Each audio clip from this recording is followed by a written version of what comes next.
की stage wise cutting होती है। ये पूरी ब्रांच है, ये आपका लास्ट ईयर की ग्रोथ, ये आपकी और उसके पिछले साल की ये ग्रोथ। तो ये आपको इस तरह से मोटी मोटी आंखें बन जाएंगी जो आपको क्या देंगी, फ्रूट। यही छोटी आंख मोटी होके इस तरह की मोटी आंख बनाती है और मैच्योर होके इस तरह की मोटी आंख बन जाती है। इसकी आंख दूर होती है ना, ठीक, इसकी हाँ थोड़ा दूर रहेगी। ठीक है, ये आंख होगी आपकी। ठीक है, तो यही छोटी आंख आपको ये मैच्योर होके ये बड़ी आंख बनाती है। एक बार ये छोटी आंख इस मैच्योरिटी से इस मैच्योरिटी आने में 1.5 से 2 साल ले लेती है, लेकिन एक बार मैच्योर होने के बाद ये 6 से 8 साल फ्रूट देगी। अच्छा, इसी आंख से फिर निकलता रहता है निकलता रहता है। एक आंख मैच्योर होने के बाद आपको 6 से 8 साल फ्रूट देगा। इसीलिए जो आप अगर बाग ठेके में दे रहे हो या आप बाग खुद से भी कर रहे हो तो इस चीज का ध्यान रखना है, यहीं पे फ्रूट आएगा।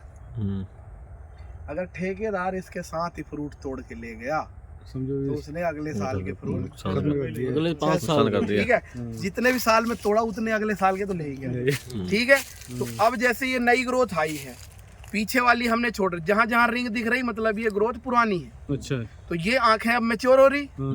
ठीक है, ये हमने ये अगले साल यहाँ कट लगाया था, अब ये ग्रोथ हो गई। अब इतनी बड छोड़ेंगे तो ये कहीं मैच्योर थोड़ी होंगी। तो हम क्या करते हैं, 4-5 बड छोड़ के इनको काट दी। हाँ, ये एनुअल ग्रोथ होती है रिंग के ऊपर, ये इतनी सारी। ठीक है, तो ये पहले छोड़ दी थी, इस साल अब इतना छोड़ देंगे जिससे ये आंखें मैच्योर हो जाएंगी। इनमें ये छोड़ी थी, यहाँ चल रही, ये चल रही। एक बार क्या होता है कि आपकी जब ये, अब उसमें तो क्या था, जब आपकी 4 साल 5 साल ना उसमें आड़ू में फ्रूट आ गया और कैनोपी के बाहर ब्रांच चली गई, फिर आपने उसको नीचे से काट दिया। इसमें क्या होता है, हम अब तो आंखें तो बनाए जा रहे हैं हर साल, लेकिन पीछे वाली आंखें पुरानी भी तो होंगी। तो जब ये पुरानी वाली आंखें इस तरह से बूढ़ी होके हार्ड हो जाती, दिख रही है, हाथ से भी नहीं टूटेंगी ये। ठीक है, कटर से भी नहीं कटती ये। तो ये सूख जाती है। हाँ, ये आंखें 6 से 8 साल बाद फ्रूट देने के बाद क्या होंगी, सूख जाएंगी। तो जब इस पूरी शाखा में आपको ऐसा लगने लगे कि 80% जो गांठें हैं वो फ्रूट देना बंद कर दी, तो फिर इसको हैवी कट लगाएंगे। तो इसमें लगभग हैवी कट कब लगता है, लगभग 6 से 8 साल के बाद ही, नहीं तो ये आगे आगे कट लगते रहते हैं, मेंटेन होते रहते हैं। अब 2 तरह के कट हो गए, एक तो आपने सीधी ब्रांचेस में कट दिए, ठीक है, उसके बाद एक कट आती है इस तरह के, ये वाली। ठीक है, अबे ये तो सीधा जा रहा था, मेरा भी पिछले साल के अभी कहीं तोड़ा हुआ है, ये तो सीधे सीधे जा रहे। ठीक है, कुछ शाखाएं कहाँ से आएंगी आपकी, साइड से। अब साइड वाली शाखाओं का एडवांटेज ले लेते हैं, यहाँ तो 4-4 5-5 छोड़ दिया, इनमें क्या है 2 आंखें छोड़ के काट देते हैं। ठीक है, जिससे साइड की शाखाएं 1-2 रहती हैं तो जल्दी क्या हो जाती हैं, मैच्योर हो जाती हैं। तो सीधे डंडे में तो शाखाएं बनेंगी ही, तो वो आंखें बनेंगी ही, इस पर बनेगा ही, साथ में जो साइड से नहीं ग्रोथ आ रही है, तो अभी इसमें जल्दी छोटी आंख होने के बाद अब ये मैच्योर हो रही। अब ये वाली शाखा में यहाँ नहीं कट लगाएंगे, इसके भी 2 ही छोड़ के लगाएंगे, डन। फिर यहाँ आएगी डन, यहाँ आएगी डन।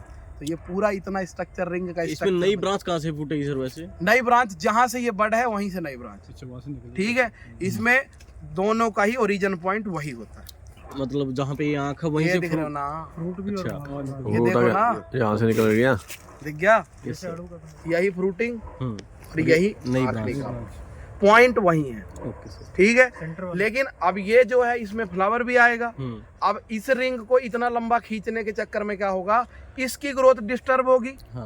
क्योंकि इसके ऊपर ये अगर डंडी चल गई, जब आपका अच्छा ऑलरेडी इस पर बन गया और उसके ऊपर आप लंबी शाखा ले रहे हो, फिर तो नुकसान आपका है। फिर हम क्या करेंगे, इसको इस साल इतनी कर देंगे, तो यहाँ जो एक आधी आंख होगी यही मोटी हो जाएगी, या तो एक और छोड़ देंगे। तो एक रिंग यहाँ बन गई, एक रिंग यहाँ बन गई, रूट उसी रिंग पे डबल हो गया ना। ये वाला कॉन्सेप्ट कब आता है, ज्यादातर इस तरह की ग्रोथ, एक तो हमने साइड सीधी शाखाओं में बड मेंटेन की, एक तो हमने साइड की शाखाओं में इस तरह से मेंटेन की, 2 छोड़ दी, फिर 2 छोड़ दी तो बड बन गई। इस तरह की कॉन्सेप्ट आता है जब आपका स्पर पुराना होने लगता है। जब आपका स्पर 6 से 8 साल का हो गया, ठीक है, उसको अपनी बनाने की कैपेसिटी तो जरूरी होने लग जाएगी। तो उनमें से अगर जो ये शाखाएं निकले छोटी मोटी, उनकी 2-4 आंख छोड़ के उनको काट दो, जिससे ये शाखाओं में जो खाना पानी बनेगा उससे ये स्पर फिर से जिंदा हो जाएगा। उसको हम बोल देते हैं स्पर का रिजुविनेशन। ठीक है, मरते हुए से भी ले ले। इसमें ये नहीं चलता मरता क्या नहीं करता, मरता हुआ भी अगले 2-4 साल का फ्रूट दे सकता है।